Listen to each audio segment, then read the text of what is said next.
পালিয়ে যাওয়া। আমরা তো চাইছি না মুখ্যমন্ত্রী পালিয়ে যাক, মুখ্যমন্ত্রী পদত্যাগ আমরা কখনোই চাইছি না, আমরা সরকারের কাছ থেকে জবাব চাইছি। আমরা মনে করছি যে মুখ্যমন্ত্রীর পদত্যাগটা কোনো সমাধান নয়।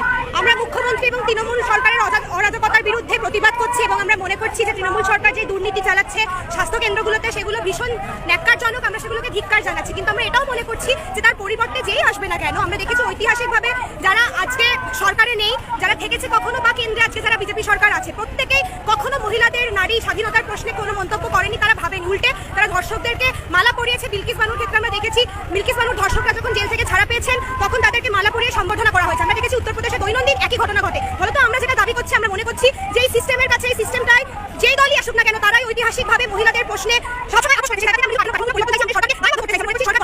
আপামর জনতার কাছে দায়বদ্ধ। সেই জায়গা থেকে আমরা আমাদের দাবি সনদ তৈরি করেছি এবং আমরা সেই দাবি নিয়ে আমাদের আন্দোলনে এগোবো।